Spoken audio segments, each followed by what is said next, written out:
Wonder cement इस्तेमाल कीजिए, फर्क नजर आएगा।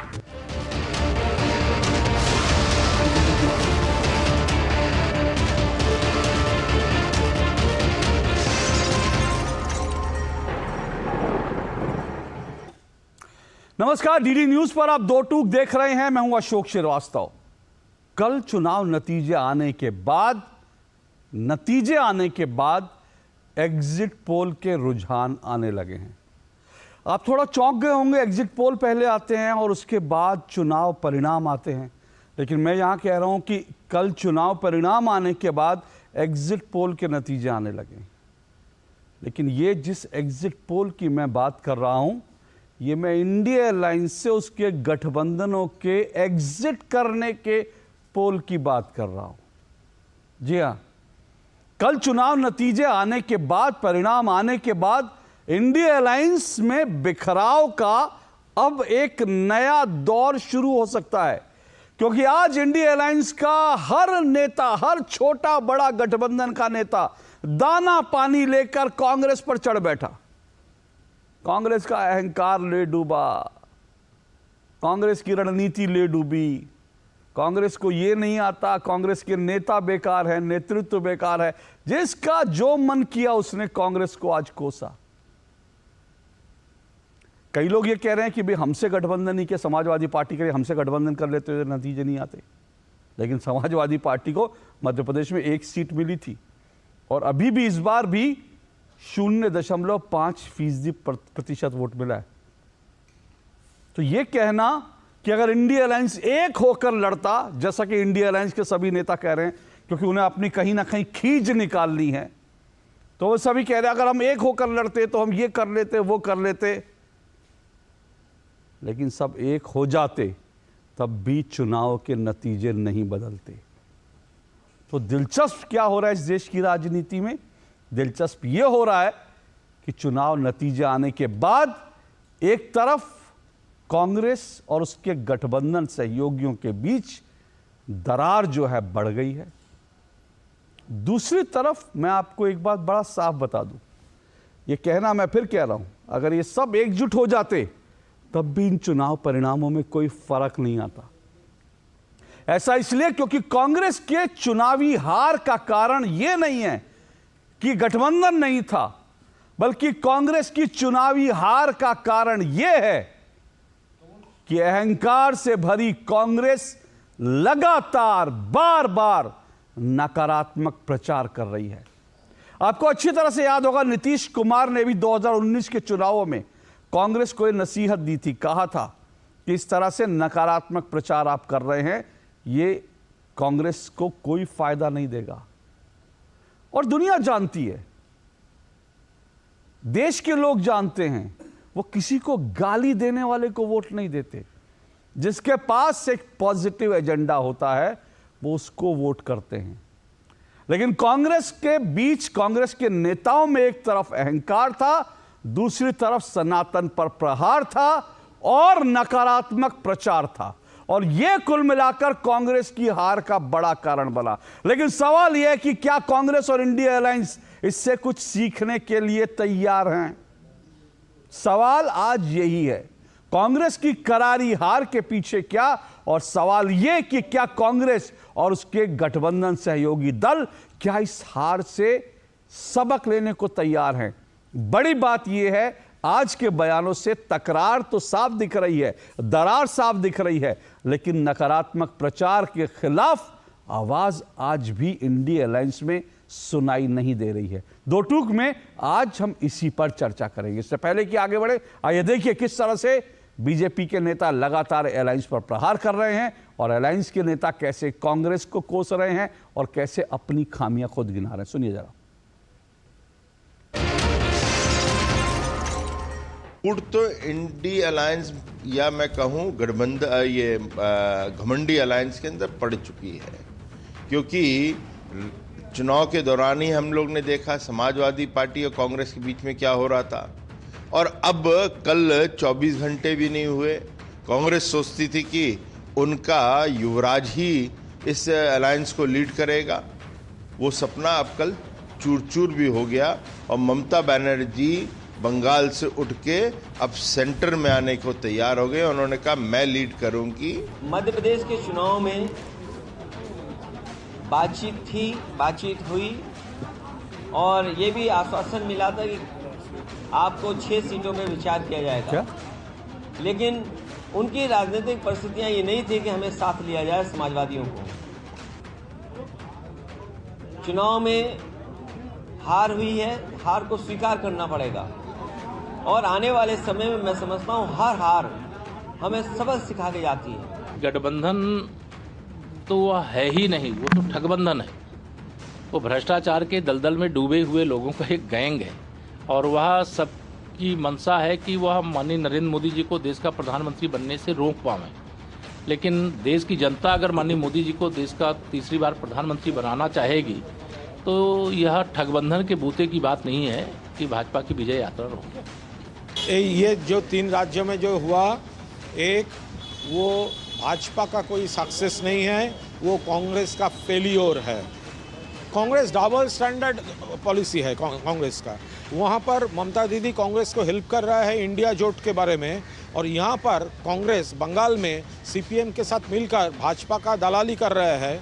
वहाँ पर ईडी कांग्रेस को लीडरशिप को डिस्टर्ब कर रहा है, तब ईडी बुरा है। और यहाँ पर जब बीजेपी ईडी सीबीआई को तृणमूल के खिलाफ मिसयूज कर रहा है, तब सपोर्ट कर रहा है कांग्रेस। ये डबल स्टैंडर्ड गेम, ये तो सोचना चाहिए उनको लीडरशिप को। अगर नुकसान हुआ है इंडिया अलायंस को तो वो कहीं ना कहीं मुख्यमंत्री नीतीश कुमार जी की वजह से ही हुआ है और उनके बयानों की वजह से ही हुआ है।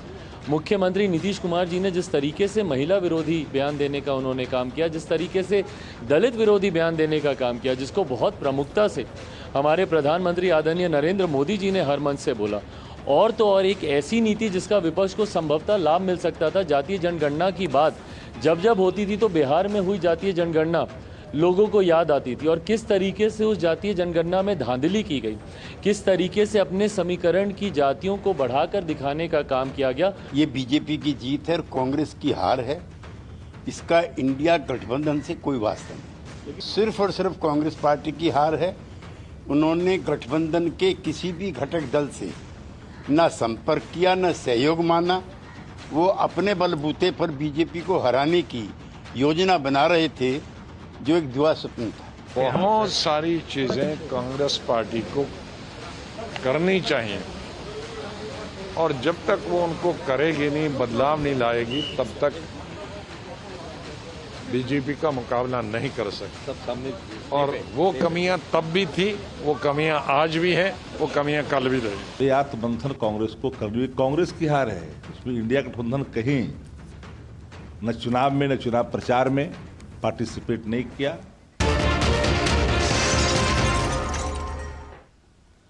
जब हारते हैं ना तो फिर अपने भी साथ छोड़ देते हैं। कुछ ऐसा ही लग रहा है, सर कोई लगा है कांग्रेस पर दोष मढ़ने में। और कांग्रेस की हार भी है, इसमें कौन सी दो राय है। ये कांग्रेस वहां लड़ी थी, कांग्रेस पूरी ताकत से लड़ी थी। कांग्रेस और बीजेपी के बीच सीधी टक्कर थी और कांग्रेस ने अपनी दो राज्यों में अपनी सरकारें खोई हैं। इसलिए कांग्रेस को ये चोट तो लगी है और अब चोट पे चोट लग रही है, जब उनके सहयोगी भी उनको जो है पाठ पढ़ा रहे हैं।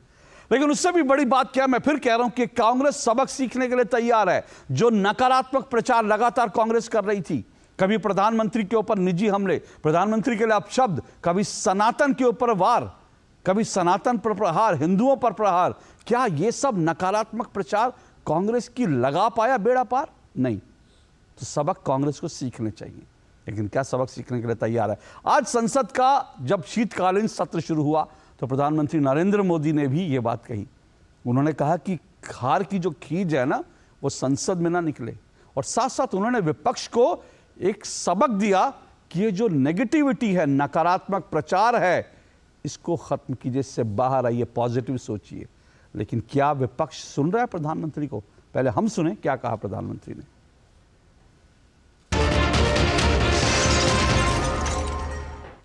मैं सभी माननीय सांसदों से आग्रह कर रहा हूं कि वो ज्यादा से ज्यादा तैयारी करके आएं। सदन में जो भी बिल रखे जाए उस पर गहन चर्चा हो, उत्तम से उत्तम सुझाव आए और उन सुझावों के द्वारा, क्योंकि जब एक सांसद सुझाव देता है तो जमीनी अनुभव का उसमें बहुत ही उत्तम तत्व होता है। लेकिन अगर चर्चा ही नहीं होती है तो देश उससे मिस करता है उन चीजों को। और इसलिए मैं फिर से आग्रह करता हूं, और अगर मैं वर्तमान चुनाव नतीजों के आधार पर कहूं तो जो विपक्ष में बैठे हुए साथी हैं, ये उनके लिए गोल्डन अपॉर्चुनिटी है। इस सत्र में पराजय का गुस्सा निकालने की योजना बनाने के बजाय इस पराजय में से सीख करके पिछले 9 साल से चलाई गई नकारात्मकता की प्रवृत्ति को छोड़ करके इस सत्र में अगर सकारात्मकता के साथ आगे बढ़ेंगे तो देश उनके तरफ देखने का दृष्टिकोण बदलेगा, उनके लिए एक नया द्वार खुल सकता है। और वो विपक्ष में है तो भी उनको एक अच्छी एडवाइस दे रहा हूं कि आइए सकारात्मक विचार लेकर के आइए। अगर हम 10 कदम चलते तो आप 12 कदम करके फैसला लेकर के आइए। हर किसी का भविष्य उज्जवल है, निराश होने की जरूरत नहीं है। लेकिन कृपा करके बाहर के पराजय का गुस्सा सदन में मत उतारना।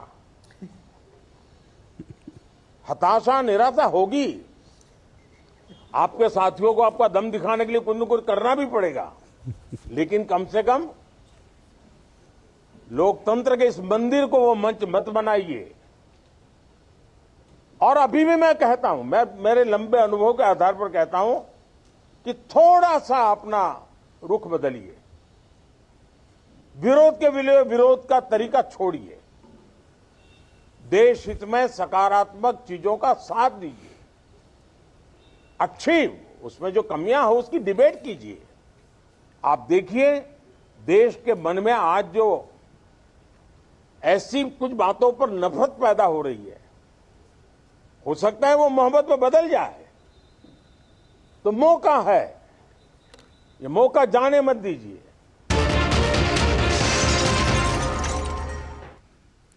तो इशारे में प्रधानमंत्री ने बड़ी बात की कि मौका जाने मत दीजिए। लेकिन क्या कांग्रेस तैयार है आप भी सबक सीखने के लिए? बड़ा सवाल तो यही है। लेकिन 2 टूक में मेरा आज का सवाल क्या है वो आपको बता देता हूं। आज 2 टूक में मेरा सवाल, जिस पर आज की चर्चा, आज की डिबेट को मैं आगे बढ़ाऊंगा, मेरा आज का सवाल है, अहंकार, नकारात्मक प्रचार, सनातन पर प्रहार, 3 राज्यों में कांग्रेस को क्यों मिली करारी हार?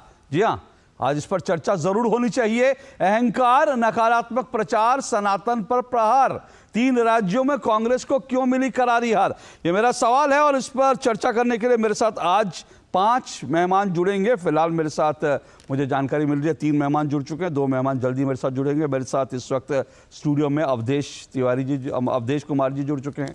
अवधेश कुमार जी वरिष्ठ पत्रकार है, स्तंभकार है। जरा स्क्रीन पर दिखाइए अवधेश जी को, ताकि मैं इस डिबेट को शुरू कर सकूं। जी हाँ, अवधेश कुमार जी मेरे साथ जुड़ चुके हैं। मेरे साथ तहसीन पूनावाला जुड़ चुके हैं, राजनीतिक विश्लेषक हैं। और मेरे साथ अशोक यादव जी जुड़ चुके हैं, समाजवादी पार्टी के प्रवक्ता हैं। बहुत जल्दी मेरे साथ अपराजिता सारंगी जी जुड़ेंगी, बीजेपी की प्रवक्ता, और साध्वी प्रज्ञा भारती भी मेरे साथ जुड़ेंगी। आप तीनों मेहमानों का बहुत बहुत शुक्रिया और स्वागत। अवधेश जी, मैं आपके साथ शुरुआत करता हूँ। अवधेश जी, कांग्रेस के सहयोगी तो कह रहे हैं कि भाई मिलकर लड़ लेते तो नतीजा कुछ और होता, लेकिन तमाम जो हैं अगर हिसाब लगाया जाए, गुणा गणित किया जाए, तो तीनों सारी पार्टियां मिल जाती तब भी ये नतीजे बदलने वाले नहीं थे। ठीक है, कुछ नहीं इसमें बदलाव होता, 1-2 सीट इधर उधर हो जाती तो शायद हो जाती। तो क्या कांग्रेस का जो नकारात्मक प्रचार है, कांग्रेस का अहंकार है, सनातन पर प्रहार है, क्या ये कांग्रेस की बड़ी हार है? इसके पीछे कांग्रेस की हार है, लेकिन कांग्रेस के साथी कह रहे हैं कि ये INDIA की हार नहीं है। देखिए, जिस ढंग से कर्नाटक और हिमाचल के विजय के बाद कांग्रेस में अहंकार शायद छोटा शब्द है जो आपने प्रयोग किया है। आप अहंकार से भी बड़ी बात, अहंकार से बड़ा शब्द जो है वो ये है कि अपने सामने हम किसी को कुछ नहीं मानते हैं। हमारा एक नेता पूरे देश में इतना लोकप्रिय हो गया है क्योंकि उसने नरेंद्र मोदी के विरुद्ध जो बातें की है, जनता ने उसको स्वीकार कर लिया है। हमारी लोकप्रियता बढ़ रही है, उसमें आईएनडीआईए में हम बैठ गए हैं, लेकिन आईएनडीआईए के झंझट में हमको फंसना नहीं है, हमको अपनी बदौलत लेके आना है और 2024 में भाजपा को तो जाना ही जाना है। इसको केवल अहंकार नहीं, कि अंग्रेजी में एक शब्द होता है मेगालोमेनिया, उसका हिंदी में पता नहीं क्या होता है, अहंकार उन्माद एक होता है, अहंकार का उन्माद, उसको हिंदी शब्द में ये कहता हूं। तो इस देश में नरेंद्र मोदी, बीजेपी, आरएसएस और जो उनको मतदान करते हैं, जो उनको सपोर्ट करते हैं वो पॉजिटिव कामों को लेकर के, उसके विरुद्ध जो एक अहंकार और उन्माद जिसमें घृणा, नफरत, दुष्प्रचार, ईर्ष्या, जलन, जुगुप्सा, ये सब कांग्रेस और आईएनडीआईए और इस समय जो कांग्रेस को के रणनीतिकार हैं देने वाले, उसमें वो उन सब लोगों ने एक वातावरण देश में बनाया है। देखिए ये देश, हमारे देश के विश्लेषक, हमारे आपके जैसे पत्रकार, मैं बराबर कह रहा हूं कि 2014 में नरेंद्र मोदी के राष्ट्रीय क्षितिज पर आने के बाद देश का सामूहिक मनोविज्ञान, हिंदुत्व अभिप्रेरित राष्ट्रबोध का जो सकारात्मक उसके कार्य है उससे बदला है, क्योंकि इस राष्ट्रबोध और हिंदुत्व में समाज के गरीब, व्यापारी, किसान, छात्र सबके लिए योजनाएं हैं। आज कोई अगर कहता है जाति जनगणना करना है निगेटिविटी से, कि फिर से हम मंडल की ओर ले जाना है इस देश को और नरेंद्र मोदी को इससे हरा देना है, तो जो पिछड़ी जाति और दलित और आदिवासी देखते हैं कि पहले सोशल जस्टिस की केवल बात होती थी, अब हमारे पास चीजें पहुंच रही है और सेंटर गवर्नमेंट हमारे सामने है, उसके घर जो बने हैं पहले की आवास योजनाओं से बेहतर है, उसके घर में बिजली पहुंची है, उसको गैस मिला है, किसानों के खाते में 6,000 रुपए जा रहे हैं, उसको आयुष्मान योजना से मिल रहा है, तो देख रहा है और साथ ही साथ गांव में सड़कें देख रहा है, बाकी चीजें देख रहा है, देश को आगे बढ़ता हुआ दुनिया में देख रहा है, तो पॉजिटिविटी से प्रभावित होता है। नरेंद्र मोदी अपने भाषणों में विपक्ष की आलोचना अगर करते हैं, ध्यान दीजिएगा, तो इसलिए कि विपक्ष पॉजिटिविटी के साथ नहीं है और वो पूरी बात की देश को विकसित देश बनाना है, यही ना नरेंद्र मोदी कह रहे थे, आप सबका साथ चाहिए। विपक्ष क्या कह रहा है कि ये पॉकेट मार है, ये जो है पनौती है, ये जो है फासिस्ट है, ये लोकतंत्र विरोधी है, ये क्या है, अडानी का आदमी। तो ये जो भाषा है उसको देश अस्वीकार कर चुका है, लेकिन समझने के लिए तैयार नहीं है। जो अंतिम बात मैं ये कह रहा हूं कि देखिए 3 बातें ध्यान रखिए। कांग्रेस ने सभी राज्यों में ओल्ड पेंशन स्कीम की घोषणा की थी, उनको लगता था कि ये पॉजिटिव है। डाक वोट आप देख लीजिए बैलेट पेपर में जो सरकारी कर्मचारी देते हैं उसमें भी कांग्रेस पराजित हुई है। तो अगर आप उसी प्रकार से जातीय जनगणना आपने की है, मैं वो आंकड़े दे सकता हूं अगली बार आएंगे तो तने वो आंकड़े हैं सारे पिछले सीटों पर बीजेपी का, दलितों के सीटों पर बीजेपी को बढ़त मिली है। तो इसका मतलब यह है कि देश निगेटिव एजेंडा से बाहर आ चुका है और कांग्रेस स्वयं इसका अनुभव है। कांग्रेस का जब वर्चस्व था तो देश के सारी विरोधी पार्टियां निगेटिविटी पर हमले करती थी और उनके हाथ में सत्ता नहीं आई। एक जेपी मूवमेंट के समय कुछ बातें हुई थी, आई थी और सत्ता नहीं आती थी। तो ये देश इस समय बदल चुका है। ये देश हिंदुत्व अभिप्रेरित राष्ट्रवाद के आधार पर देश को दुनिया का एक नेतृत्वकारी भारत बनाने के नाम पर देश का संपूर्ण समाज सकारात्मकता से एकजुट है। और विपक्ष, मैं कहता हूं आईएनडीआईए के गठबंधन के बाकी लोगों में अहंकार नहीं दिखता है क्या आपको? मैं पूछता हूं कि नीतीश कुमार के भाषा में अहंकार आपको नहीं दिखता है? क्या अखिलेश यादव की भाषा में अहंकार नहीं है? किस ढंग से? तो ये सारे अहंकार की ही परिणति है। ओके। इस बीच अपराजिता सारंगी जी भी जुड़ चुकी हैं, बीजेपी की राष्ट्रीय प्रवक्ता हैं, सांसद हैं। शुक्रिया अपराजिता जी, आपके पास आऊंगा। उससे पहले जल्दी से तहसीन जी की एक प्रतिक्रिया ले लेता हूं। तहसीन जी, देश बदल गया है, भारत के लोगों का मन बदल गया है, सोच बदल गई है, कांग्रेस नहीं बदल रही है। और आपकी तरह कांग्रेस के एक और शुभचिंतक हैं जो आपकी तरह कांग्रेस को बहुत सही सुझाव देते हैं। जैसे सधी भाषा में सधे ज्ञान आप देते हैं, वो भी ऐसी ज्ञान देते हैं, लेकिन ना आपका ज्ञान कांग्रेस लेती है ना उनका ज्ञान लेती है। आप समझ गए होंगे मैं आचार्य प्रमोद कृष्णन जी की बात कर रहा हूं। उनका कल एक ट्वीट था, सनातन का श्राप ले डूबा। तो ये सनातन को गाली देकर इस देश में, और वो भी हिंदी पट्टी में, जो है आप सरवाइव नहीं कर सकते। अशोक जी, अव्वल तो आपके शो में शिरकत करने का दोबारा से मौका मिला, इसलिए आपका शुक्रगुजार हूँ। और माननीय सांसद अपराजिता सारंगी जी को और बीजेपी के सभी कार्यकर्ताओं को, सभी नेताओं को ढेर सारी शुभकामनाएं। तीनों सूबों में उनकी जीत हुई है और उम्मीद करते हैं कि प्रजा की भी सेवा करेंगे। आपने बिल्कुल सही कहा। जब भी मुझे आपके शो पे आने का मौका मिला, जब ये सारा सनातन की बात शुरू हुई और तब आपने मुझे न्योता दिया आपके शो पे आने का, जो सारा देश देखता है, उस वक्त भी मैंने ये बात कही थी कि इसका नुकसान कांग्रेस पार्टी को मध्य प्रदेश, राजस्थान और छत्तीसगढ़ में होगा। और वो बात आचार्य जी की भी सच साबित हुई है। देखिए अशोक जी, बात सनातन की नहीं है, बात इस मुल्क की परंपरा की ये है कि आप किसी को भी गाली नहीं दे सकते, आप किसी का भी अपमान नहीं कर सकते, कोई भी धर्म, कोई भी कल्चर का आप नहीं कर सकते। फिर सनातन तो हमारे आत्मा में बसा हुआ है, ये मुल्क की आत्मा में बसा है, तो आप उसका अपमान कैसे कर सकते हैं? दूसरी बात, जो कास्ट सेंसस की बात हो रही थी, मध्य प्रदेश में अगर आप कास्ट सेंसस की बात करते हो, वहां पे शिवराज सिंह चौहान जी वे एक ओबीसी मुख्यमंत्री थे, उसके पहले बाबूलाल गौर जी या उमा भारती जी वे ओबीसी समाज से आते, तो वहां पर वो ये कार्ड चलने ही वाला नहीं था। और दूसरी बात, छत्तीसगढ़ की अगर आप बात करें तो वहां पर ट्राइबल पॉपुलेशन ज्यादा था। तो जो बात आपको करनी चाहिए वो आपको उन सूबों में करनी चाहिए, उन जगहों पर जहां इसकी जरूरत है। तो इसका नुकसान हुआ है कांग्रेस पार्टी को। कांग्रेस पार्टी के जो विद्वान है, अलग अलग विद्वान है, वो इस बात को अब तक समझ नहीं पाए कि इस देश में शालीनता की जरूरत है। अगर आप व्यक्तिगत हमले करोगे, अगर आप ट्रोलिंग करोगे, अगर आप किसी के पीछे ट्रोल बनोगे, तो लोग इसे स्वीकार नहीं करते। ये बात भाजपा के लिए भी उतनी ही सच है। माननीय प्रधानमंत्री जी ने जब ममता बनर्जी के बारे में जब दीदी कहा था वेस्ट बंगाल में, वहां की पब्लिक ने भाजपा को रिजेक्ट कर दिया। तो ये लोग पसंद नहीं करते, तो ये समझना चाहिए। भाजपा समझ गई, कांग्रेस नहीं समझी। तो ये कुछ मुद्दे थे। इसके अलावा अगर मैं ज्यादा डिटेल में नहीं जाना चाहता हूं, लेकिन राजस्थान का अगर आप उदाहरण देखें तो अशोक गहलोत जी अब जिम्मेदारी लेंगे या नहीं लेंगे? अशोक गहलोत जी को सब कुछ मिला था, उन्होंने तो हाईकमान को नकार दिया था।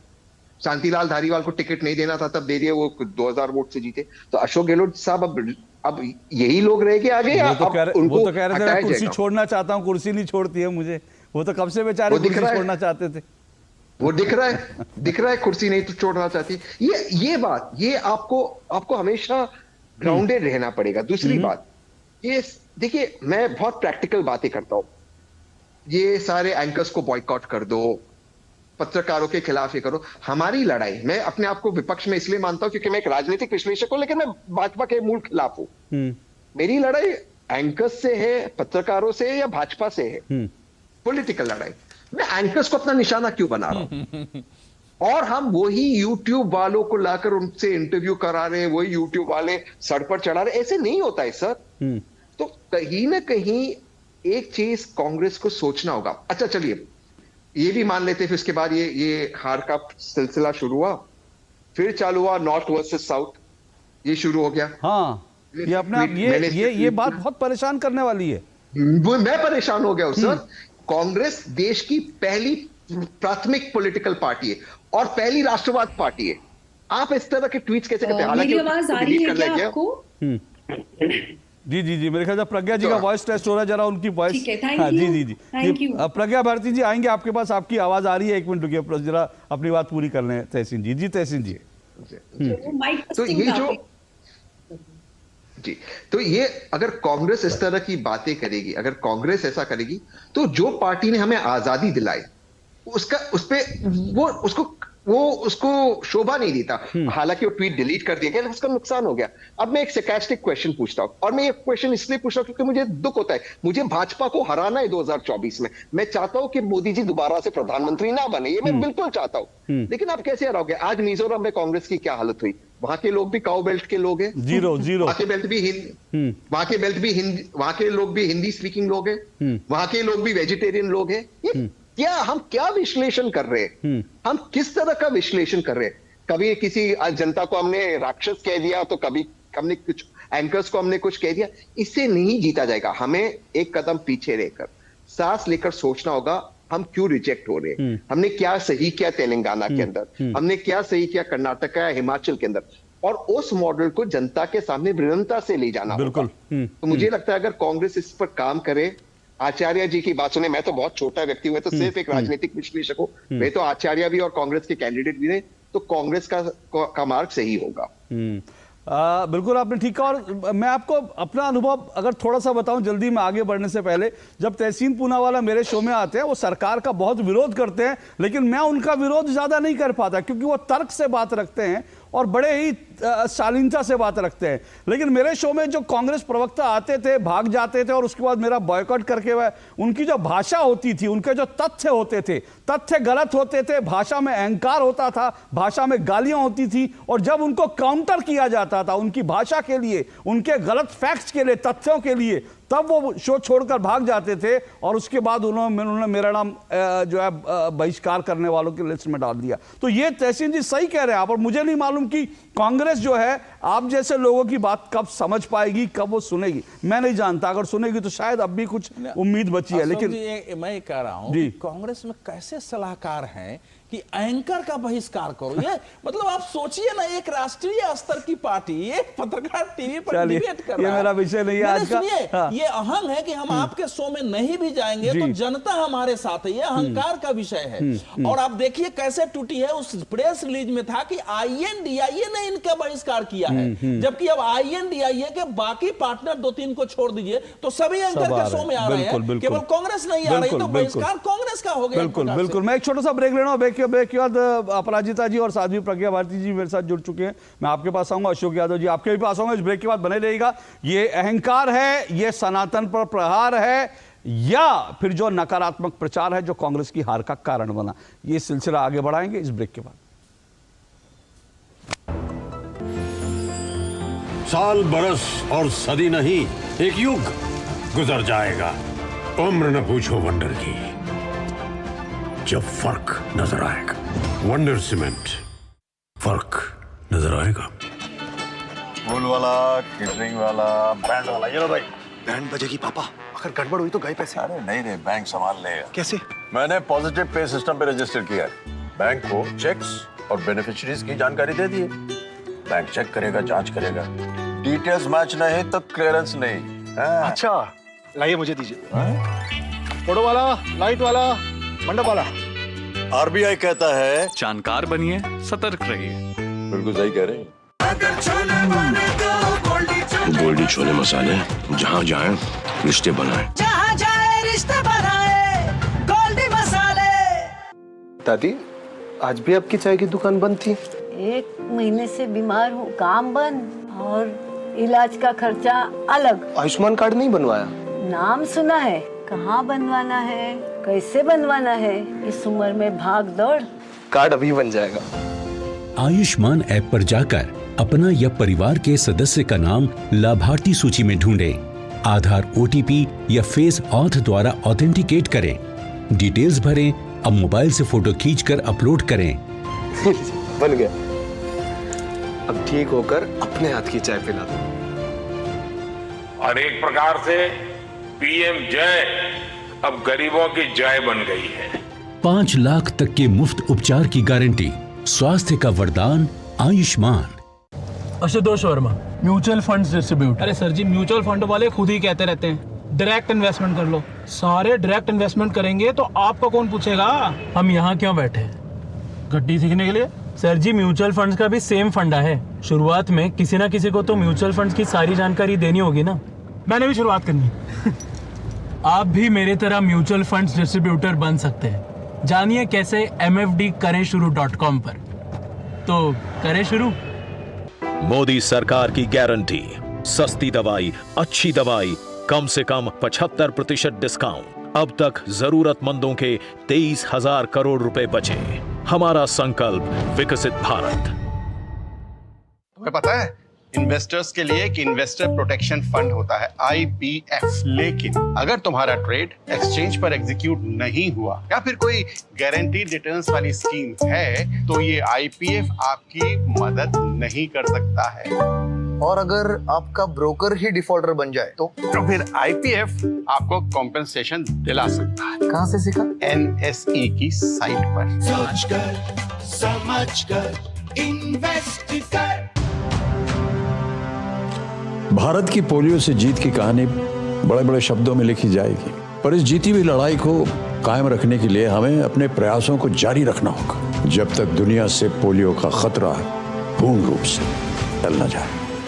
खतरा है बरकरार, इसीलिए पोलियो की खुराक पिलाना है हर बार।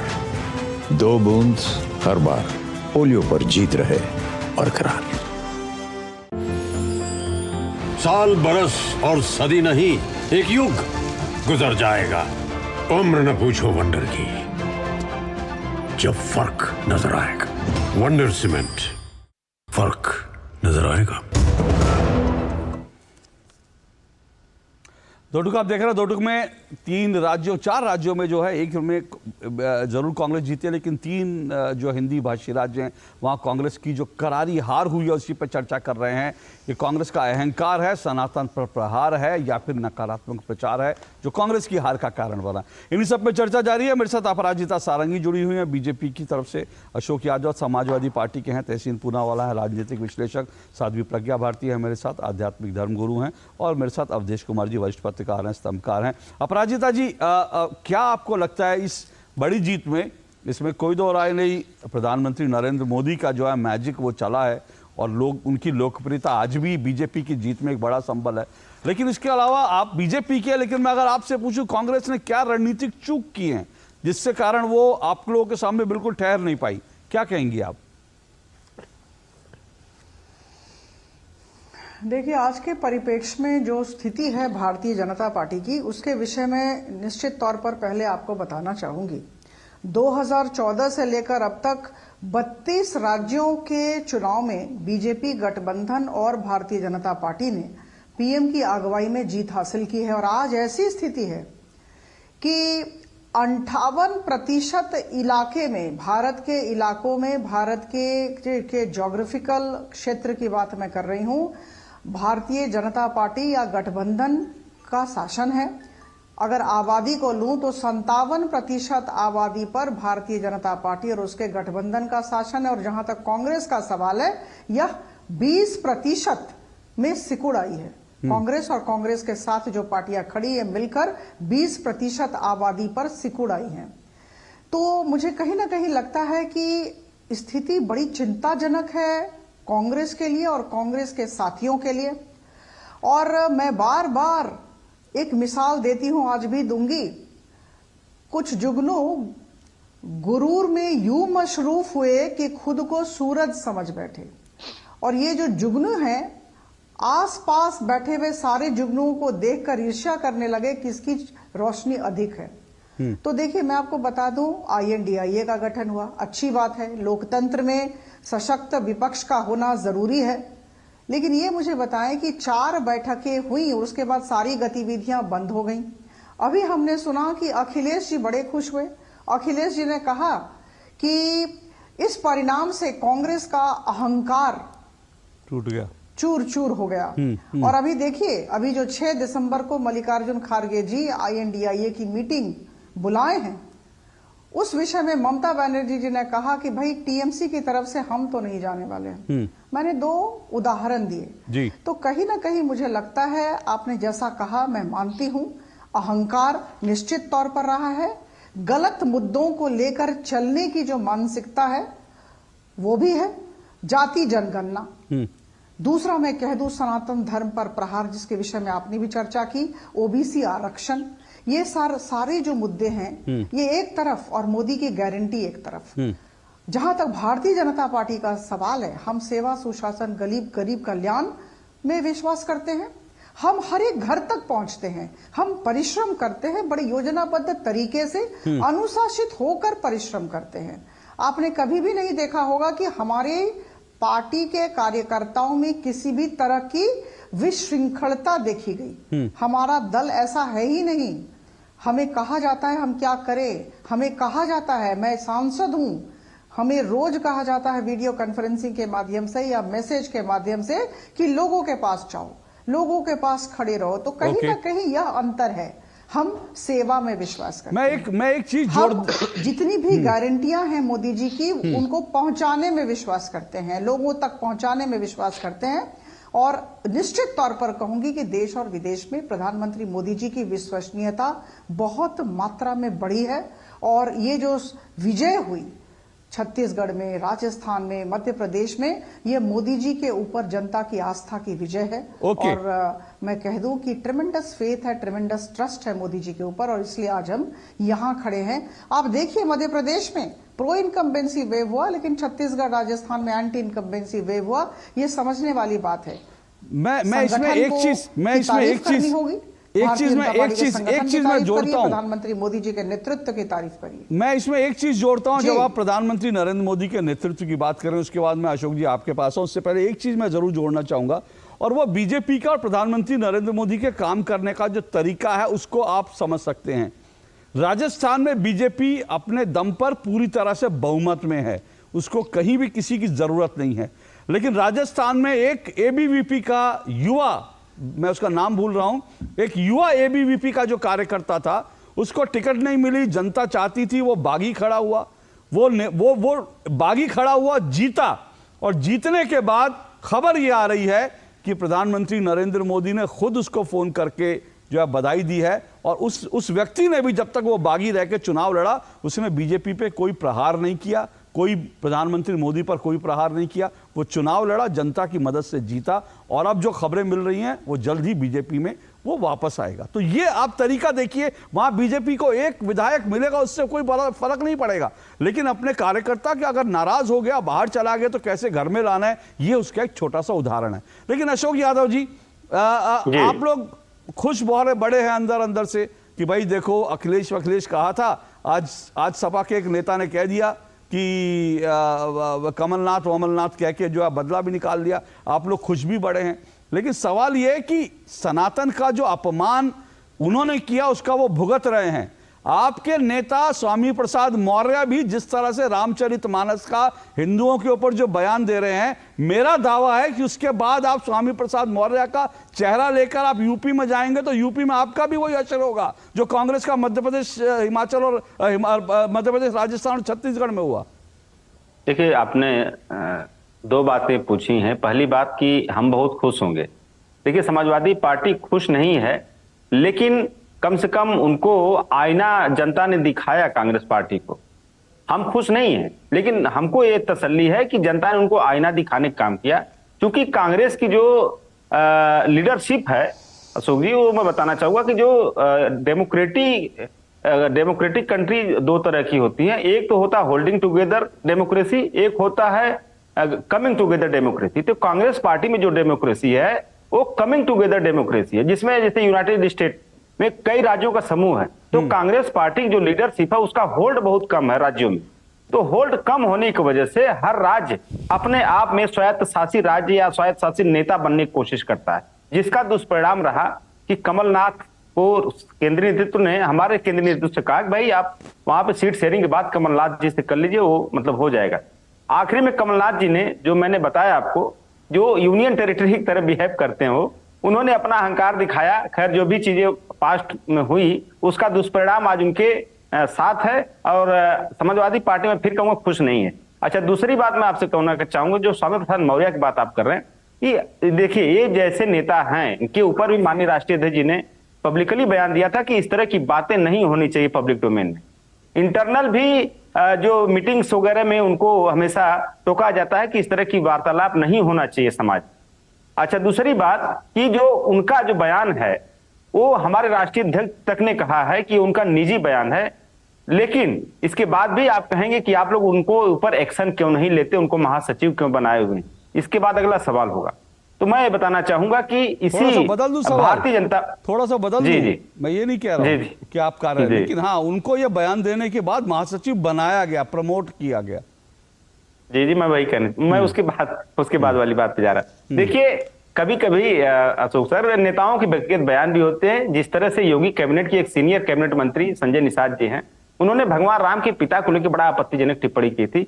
तो जब एक कैबिनेट मंत्री जो कि सरकार का हिस्सा है, जब उसके बयान को भारतीय जनता पार्टी कहती है, व्यक्तिगत बयान उनका है, उनको मंत्रिमंडल से निकाला नहीं जाता है, उनके ऊपर कोई एक्शन नहीं होता है, तो एक पार्टी के एक महासचिव को लेकर के अगर वो व्यक्तिगत बयान अगर दे रहे हैं, तो इस पे मुझे लगता है कि फिंगर रेज नहीं करना चाहिए भारतीय जनता पार्टी को। ये उनका व्यक्तिगत बयान है। बार बार मैं यही कहूंगा, उनका व्यक्तिगत बयान है। समाजवादी पार्टी के हमेशा आप देखे होंगे कि किस तरह से हम लोग या हमारे पार्टी के राष्ट्रीय अध्यक्ष या डिंपल यादव जी हमेशा नवरात्र में या इस तरह की चीजों में हमेशा वो धार्मिक जो उनका रहता है प्रायोजन वो रेगुलर करती हैं। और हम लोग भी व्यक्तिगत जो है हम लोग भी हमेशा मतलब धर्म को हमेशा आगे रखते हैं, क्योंकि धर्म जो है हर व्यक्ति का व्यक्तिगत विचार है। किसी भी धर्म को अगर आप नहीं मानते हैं वो मत मानिए, लेकिन उसका अपमान करने का अधिकार किसी को नहीं है। अशोक जी, सबसे पहले तो मैं आज आपको मतलब शुक्रिया कर दूं, आपने ये बात कही। और मुझे लगता है मैं सही बता रहा हूं, अपने अनुभव से बता रहा हूं, मुझे लगता है ये इन चुनाव परिणामों का असर ही है। नहीं तो इससे पहले समाजवादी पार्टी के नेता खुल करके कभी भी समाजवादी पार्टी स्वामी प्रसाद मौर्य को लेकर इस तरह के बयान नहीं देते थे। वो सीधा एक ही लाइन कहते थे, उनका निजी बयान है। इतना खुलकर कोई अगर समाजवादी पार्टी का प्रवक्ता कह रहा है तो इसका मतलब जो जनता ने इन 3 राज्यों में मैसेज दिया वो मैसेज पहुंच गया है समाजवादी पार्टी के दरवाजे पर भी। साध्वी प्रज्ञा भारती जी, आपको लगता है कि मैसेज डिलीवर्ड और असर भी दिख रहा है? देखिए अशोक जी, ये जो विजय हुई है, जो तीनों जिन्हें हम हिंदी का हार्टलैंड कहते हैं, इन तीनों प्रदेशों में ये विजय सनातन की विजय है, ये विजय राष्ट्रभक्ति की विजय है और ये विजय प्रगति और विकास की विजय है। क्योंकि इस बार जो राजनीतिक मुद्दे थे उन पर लड़ाई की गई है।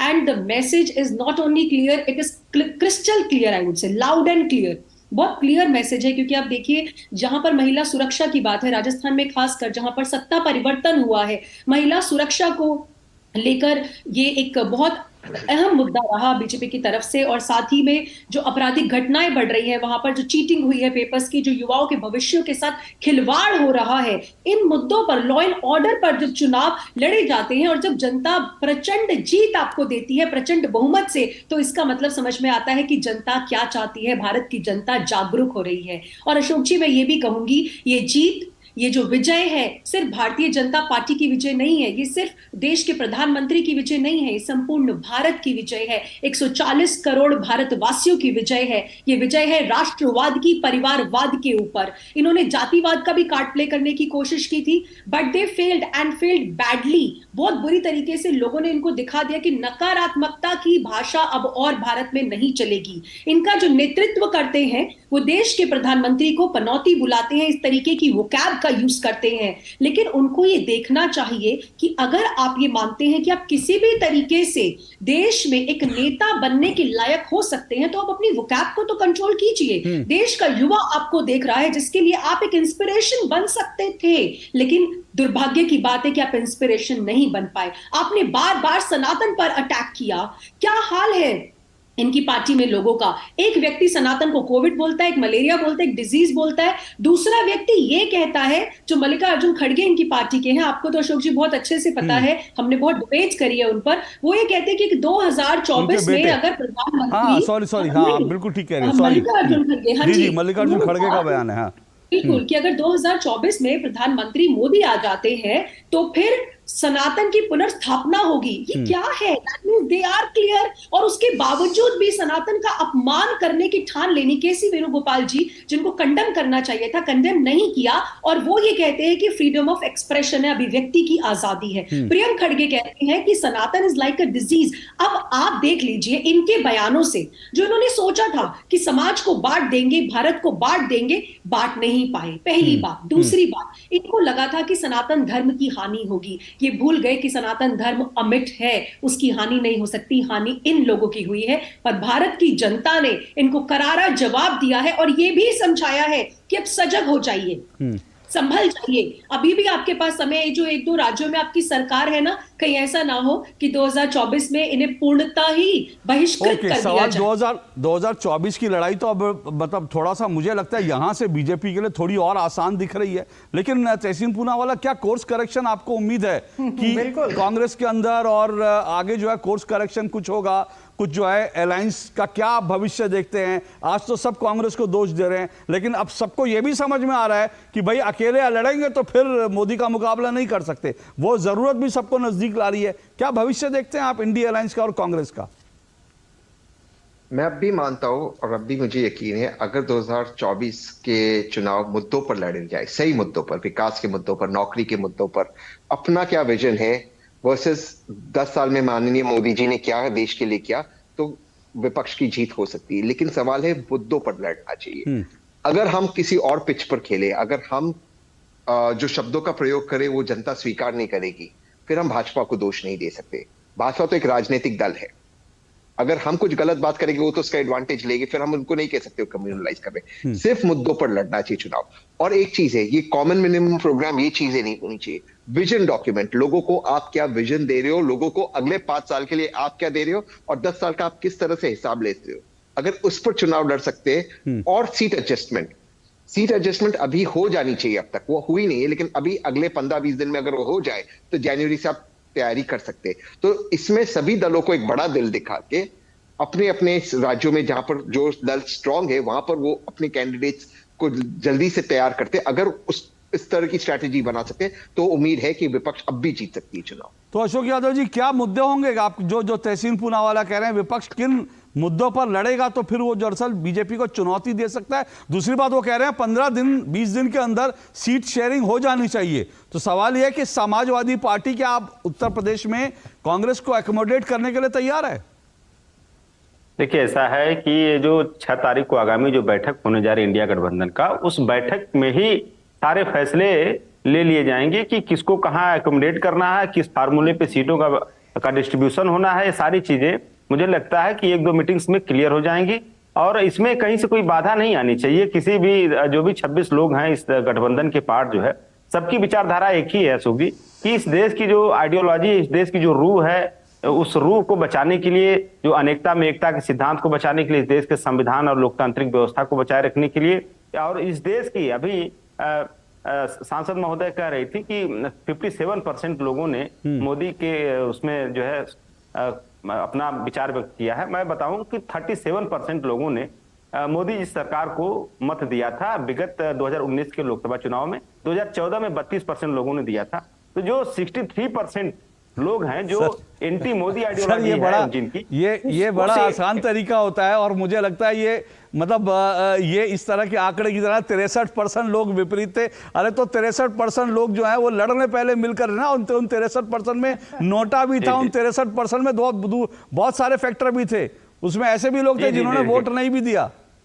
बिल्कुल, वो जो 63% वोटों का कंसोलिडेशन का ही ऑब्जेक्टिव है और वो ऑब्जेक्टिव ये इंडिया गठबंधन पूरा करेगा।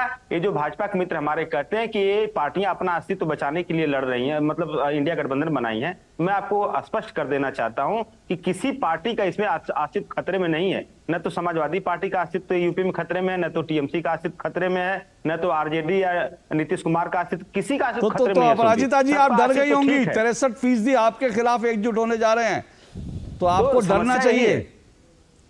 जो सारे इंडिया गठबंधन के अलायंस जो है, हाँ, मैं वही पूछ रहा हूँ। एक मिनट, मैं तो मान रहा हूं, मैं मान गया आप 63% एकजुट हो गए, इसलिए मैं अपराजिता जी से पूछ रहा हूं, उनको डर लग रहा होगा शायद।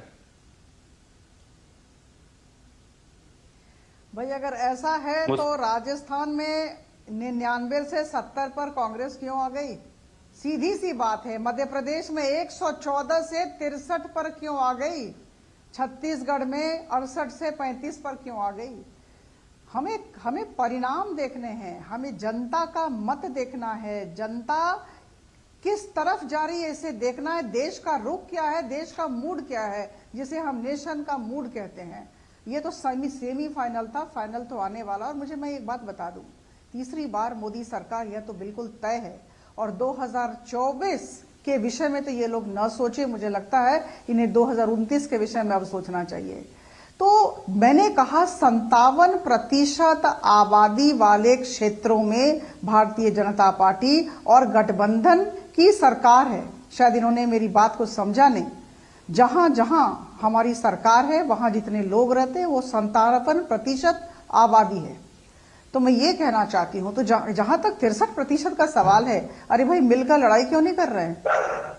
मैंने कहा ना कि हर एक जुगनू दूसरों की तरफ देख रहा और कह रहा है कि अरे उसकी चमक मेरे से ज्यादा है, उसकी साड़ी मेरी साड़ी से सफेद। वैसे उत्तर प्रदेश में तो यही दिक्कत है इनमें। वैसे उत्तर प्रदेश में 2 लड़के यूपी के लड़के मिलकर लड़ चुके हैं। 6 तारीख को बैठेंगे। हाँ नहीं, मैं सिर्फ याद दिला रहा हूँ अपराजिता जी, एक मिनट। अपराजिता जी, सारी बातें इस मीटिंग में तय होंगी। हाँ अपराजिता जी, मैं सिर्फ याद दिला रहा हूँ, यूपी में उत्तर प्रदेश के 2 लड़के मिलकर लड़ चुके हैं, परिणाम कुछ बदला नहीं था।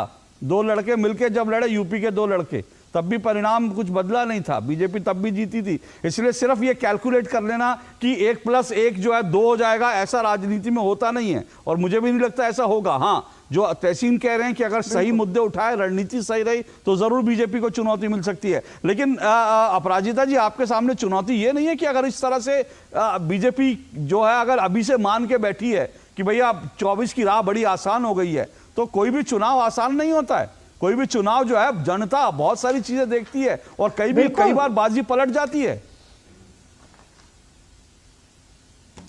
बिल्कुल, मैं मानती हूं, और इसलिए हम सतत कार्य करते हैं, बड़े योजनाबद्ध तरीके से हम कार्य करते हैं। परिश्रम और पराक्रम की पराकाष्ठा तक जाने की सलाह हमारे प्रधानमंत्री जी ने हमें दी है। हर एक कार्यकर्ता, 18 करोड़ बीजेपी के कार्यकर्ता है, हमें सलाह दी गई है कि हम लोगों के साथ मिलकर सेवा भाव से, सकारात्मक मनोवृत्ति को लेकर संयम के साथ काम करें, विशृंखल न हों। और देखिए, इसी वजह से हम हर एक गारंटी, मोदी जी की गारंटी को लोगों तक पहुंचा रहे हैं, और इसी वजह से लोगों की आस्था मोदी जी पर दिन पर दिन बढ़ती जा रही है। इस बात को हम नकार नहीं सकते। लेकिन तो जहां तक हमारा सवाल है, हमारी बड़ी वेल ऑयल्ड मशीनरी है, और हम बहुत परिश्रम करते हैं। चलिए, लेकिन जो तहसीन जी ने कहा ना, मैं उससे अवधेश जी आपके पास आऊंगा, इसी बात को आगे बढ़ाऊंगा। तहसीन जी को लगता है कि भाई जो है, अगर नकारात्मक प्रचार ना करें और मुद्दों पे लड़े, पर कल ही जिस वक्त चुनाव परिणाम आ रहे थे, कांग्रेस के ऑफिशियल ट्विटर हैंडल से जो ट्वीट हुआ था, उसको देखकर लगता नहीं है, आज भी जो ट्वीट आ रहे हैं, जिसका जिक्र कुछ ट्वीट का जिक्र तो तहसीन जी ने कर दिया, जो उत्तर भारत और दक्षिण भारत को डिवाइड करने की क्या सबक सीख रही है कांग्रेस, क्या मूड में भी दिख रही है। मैं इस पर आऊं इस ब्रेक के बाद, एक छोटा सा ब्रेक लेना, ब्रेक के बाद अवधेश जी सीधा आपके पास आता हूं। साल, बरस और सदी नहीं, एक युग गुजर जाएगा। उम्र न पूछो वंडर की, जब फर्क नजर आएगा। वंडर सीमेंट, फर्क नजर आएगा। गोल्डी छोले मसाले, जहाँ जाए रिश्ते बनाए, जहाँ जाए रिश्ते बनाए, गोल्डी मसाले। माँ, ये खीर किसके लिए? आज तेरे दादाजी का जन्मदिन है, उनके लिए। तो मैं दादाजी को क्या दूं? अपना मोबाइल फोन देना। ये क्या कर रही है? दादाजी के लिए आयुष्मान कार्ड बना रही हूँ। घर बैठे? हाँ। आयुष्मान ऐप पर जाकर अपना या परिवार के सदस्य का नाम लाभार्थी सूची में ढूंढें, आधार, OTP या फेस ऑथ द्वारा ऑथेंटिकेट करें, डिटेल्स भरें, अब मोबाइल से फोटो खींचकर अपलोड करें। दादाजी, ये लीजिए अपना आयुष्मान कार्ड। ये उपहार तो जीवन भर काम आएगा। और एक प्रकार से PM जय अब गरीबों की जय बन गई है। 5 लाख तक के मुफ्त उपचार की गारंटी, स्वास्थ्य का वरदान आयुष्मान। मम्मी, कॉलेज की क्रिकेट टीम में ना मेरा सिलेक्शन हो गया है। Very good.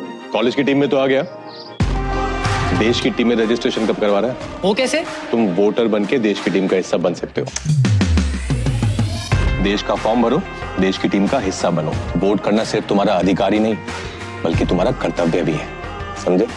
जी हाँ, अगर आप भी 18 साल के हो रहे हैं तो आज ही वोटर हेल्पलाइन ऐप डाउनलोड करके वोटर लिस्ट में अपना नाम जुड़वाकर वोटर बने। और हाँ, एग्जिस्टिंग वोटर्स भी अपनी जानकारी वोटर लिस्ट में अपडेट करें, जिससे देश की टीम और मजबूत बने। वोटर लिस्ट में नाम मतलब देश के लिए वोट करने का अधिकार, यानी देश की टीम में रजिस्ट्रेशन। अब क्या देख रहे हो पापा? तुम कहते हो ना कि स्टॉक मार्केट में बहुत सोच समझकर इन्वेस्ट करना चाहिए, बस थोड़ा सा ज्ञान ले रहा हूं। किससे? हर एक स्टॉक्स एक्सपर्ट है, मस्त एजुकेशनल वीडियोस बनाता है और अच्छी इन्वेस्टमेंट की टिप्स भी देता है। पापा, इन वीडियोस पे ना जाएं, अपना रिसर्च खुद करें या सेबी रजिस्टर्ड इन्वेस्टमेंट एडवाइजर से संपर्क करें। एजुकेशन के नाम पर कुछ इन्फ्लुएंसर्स अक्सर इन्वेस्टर को मिसगाइड करते हैं, नुकसान आपका होगा। सोचकर समझकर इन्वेस्ट कर। तुमने नौकरी छोड़ दी, अब आगे क्या प्लान है? Full time mutual fund distribution. बेटा, इतने में घर कैसे चलेगा? पापा, मेरे पास 150 क्लाइंट्स ऑलरेडी हैं और नए क्लाइंट्स मिलते रहते हैं। अब नौकरी छोड़कर full time mutual fund distributor ही बनूंगा। आप भी मेरी तरह म्यूचुअल फंड डिस्ट्रीब्यूटर बन सकते हैं। जानिए कैसे? mfdkareshuru.com पर। तो करें शुरू। भारत की पोलियो से जीत की कहानी बड़े बड़े शब्दों में लिखी जाएगी, पर इस जीती हुई लड़ाई को कायम रखने के लिए हमें अपने प्रयासों को जारी रखना होगा जब तक दुनिया से पोलियो का खतरा पूर्ण रूप से टल न जाए। खतरा है बरकरार, इसीलिए पोलियो की खुराक पिलाना है हर बार। 2 बूंद हर बार, पोलियो पर जीत रहे बरकरार।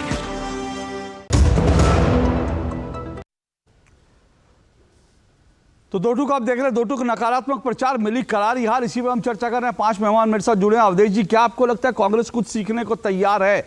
क्योंकि इस पूरे चुनाव का एक जो है रुझान ये भी है कि कांग्रेस को तेलंगाना में और कई जगह पर मुस्लिम वोट जो है कंसोलिडेट हुआ है। ऐसे में सनातन पर कहीं प्रहार करने के बाद कांग्रेस को अगर वो वोट बड़ा है तो कांग्रेस को लगेगा कि हिंदू वोट तो नहीं मिल रहे, तो उसी को कंसोलिडेट किया जाए। ये खतरा भी है मुझे लगता है। हाँ, मैं तैसी ना आता हूँ आपको। नहीं, पहले ऐसा है कि पहले तो ये ध्यान रखिए कि सेंट्रल लीडरशिप को इसकी समझ भले नहीं थी, उनके स्टेट लीडरशिप को समझ थी कि ये स्टेट में सनातन विरुद्ध बयान के क्या असर हैं और हिंदुत्व की लहर कैसी है। अशोक गहलोत ने भारत के इतिहास में राज्य की ओर से हिंदू धर्म मंदिरों, पुजारियों, इन सब के लिए जो घोषणाएं की, जो काम किए, वो पहले भाजपा भी इतना नहीं कर सकी है। पहली बार भारत के इतिहास में अशोक गहलोत ने 25 मई को सरकारी पैसे से सारे हिंदू मंदिरों पर घोषणा किया कि 25 मई को पुष्य नक्षत्र शुरू है, सब पर भगवा झंडा फहराया जाएगा। मैं इसमें डिटेल में नहीं जाऊंगा। शकुंतला रावत को स्पेशल उनको सब टास्क दिए गए थे। मंदिरों को, सारे मंदिरों को 1-1 लाख रुपए दिए गए। ऐसे सॉफ्ट हिंदुत्व का कार्ड तो छत्तीसगढ़ और मध्य प्रदेश में भी खेला गया। सब जगह खेला। इसीलिए कांग्रेस को जो कुछ वोट बचे हैं, उनके क्षेत्रीय नेताओं ने कांग्रेस को बचा लिया है। क्योंकि जिन मंदिरों को पैसे चले गए, जहां भंडारे में पैसे जा रहे हैं, किसी को श्राद्ध करने के लिए अकाउंट में पैसे जा रहे हैं, वार्षिक पितृ तर्पण के लिए पैसे जा रहे हैं, तो उन लोगों ने देखा कि भाई ये भी कुछ काम कर रहे हैं। इसलिए कुछ प्रतिशत वोट कांग्रेस के क्षेत्रीय नेताओं ने अपने केंद्रीय नेताओं की मूर्खता के विपरीत जाकर के कांग्रेस को कुछ वोट बचा लिया है। पहले तो यह ध्यान रखिए। अब दूसरी बात पर आता हूं।